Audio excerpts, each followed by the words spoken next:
Sulo sibuyas man na iyang gitulutan no.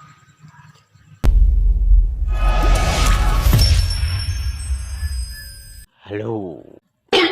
Manguha ko karog ulok ra kay akong ulotanon. What? Wala ron silang pariduming.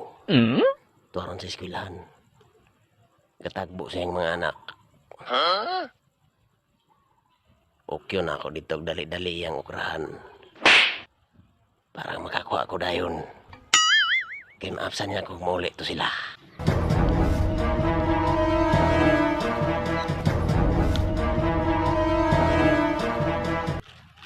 Usa ka buok. Oh no! Tunan ako ni ron dito sa Kapari Edward.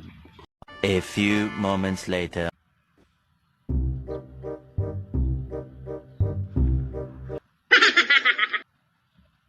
Lai naman lalog og balaboy tawhana ba? Muulo apil man siya gulo kaon sa bulubaboy. What? Tawhana. Murag siya naipit ana ba? Nagsulo-salo sa bulubaboy ning tawhana ni. Naipit dagoy ning tawhana ba? Oh no! Anga oy. Gulo ganahan po siya gulo kaon. Hindi siya. Gulo pansit man ang ilahang gikulo kaon.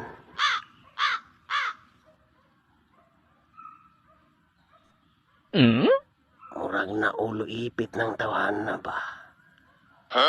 Naggulo kaon man. Ay di na ta magisgutanan nilang mga tawahanan na. Sagdanan nato na sila diyang naggulo kaon. Sa atin lang to. Mga tukos ka pa Edward.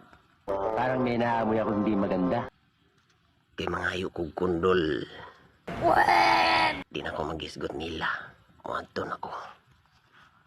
2 hours later. Ay, wala na di siya kundol. Oh no! Nagkulo ka hurot iyang kundol ba?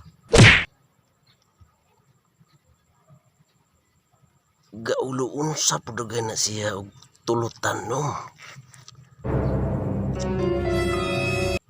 Sulo sibuyas man na iyang gitulutan no.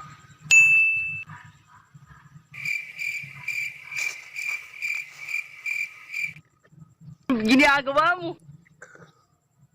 Bulbalihon din na siya pagtulutan nom din ng sibuyas ba? Di totoo yan. Nagkulo ka duda ko aning pari Edward. Nagkulo ka ipit ni siya ba? Ayaw, di ma. Gibulubali man niya ng sulo sibuyas. Tawahan na ni siya. Nagkulo ka bildo dugay ni siya ang ulo asawa ba? Ay di na lang ko mga ayaw niya kulo kundol. Wala na siya itanom. Limpyo na niyang baul. Unsa naman eh? Uli na lang ko. Ako na lang isugba tong okra ko nakuha. Maglami to kay gikan nun tos ka pariduming. Lami man nagtanom si pariduming. Sana all. Muli na lang ko.